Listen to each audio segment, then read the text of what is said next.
धन्यवाद अध्यक्ष महोदय. हे 37 नंबरचं विधेयक जे आलेलं आहे त्याच्यावरती मी बोलण्यासाठी उभा आहे. उत्तम विधेयक आहे. याच्यामध्ये व्हीबीजी रामजी आणि मनरेगा याच्यामध्ये आपण एक ब्रिज तयार करतोय ज्याच्यामुळे केंद्राचा निधी हा उत्तम पद्धतीने सुरू राहील. याची मागे सुद्धा एक मी मुद्दा उपस्थित केला होता लक्षवेधी चालू असताना, पण त्याचं काही निराकरण झालं नाही. माझी मंत्री महोदयांना एक विनंती आहे की माझ्याकडे जो माझा मतदारसंघ आहे हा श्रीगोंदा नगर विधानसभा मतदारसंघ आहे. तर त्यामध्ये पूर्वीपासून भौगोलिक परिस्थिती अशी, आता सुरेशांनाही बोलले, त्यांचा मतदारसंघ मला आष्टीचा लागून आहे. आमच्याकडे असे काही शेतकरी आहेत की ज्यांचं क्षेत्र हे आष्टी तालुक्यात आहे, कोणाचं नगर तालुक्यात आहे, कोणाचं श्रीगोंदा तालुक्यात आहे आणि ते राहिला शेजारच्या तालुक्यामध्ये आहेत. त्यामुळे इथे तालुक्याचं त्यांना बंधन येतं, त्यांना त्यांचे जॉब कार्ड दुसऱ्या तालुक्यात निघतात म्हणून काम करता येत नाही. आणि हीच परिस्थिती आपल्याला गावोगावी येते, कारण या योजनेमध्ये आपल्याला गावाचं बंधन असतं.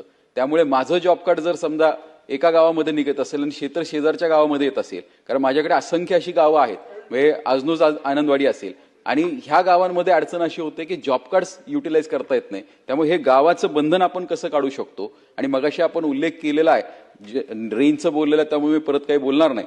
पण माझी श्रीगोंदा नगरपालिका ही भौगोलिकदृष्ट्या फक्त 20% ही शहरी भाग गावठाण आहे आणि 80% हे शेती आहे.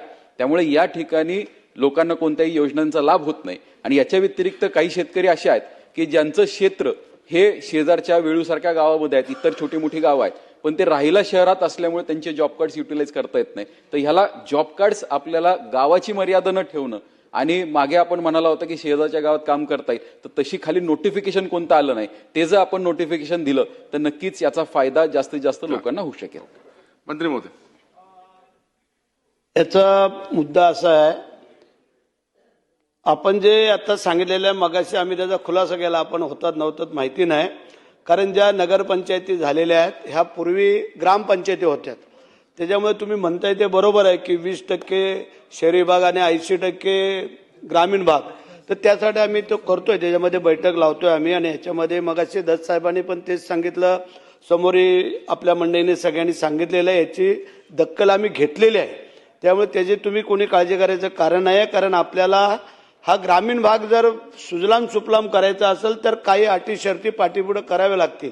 आणि म्हणून मगाशी जे आपण सांगितलं त्याच्यामध्ये आपली कार्यशाळा तर आम्ही घेतोयच सगळ्या आमदारांचीच, परंतु ज्या जिल्हाधिकारी असतील, शिओ असतील, बीडीओ असतील, रोजगार सेवक असतील, आमचे इतर कर्मचारी असतील, यांची पण, आणि त्यावेळेला त्या जिल्ह्यामध्ये ज्या वेळेला लागेल त्यावेळेला तुम्ही मंडळींनी पण तिथं हजर राहावं. आणि तिथला सगळा आमचा स्टाफ वर्ग, योजना आली पण त्याची परिपूर्ण जर माहिती नसेल तर त्याचा उपयोग काय.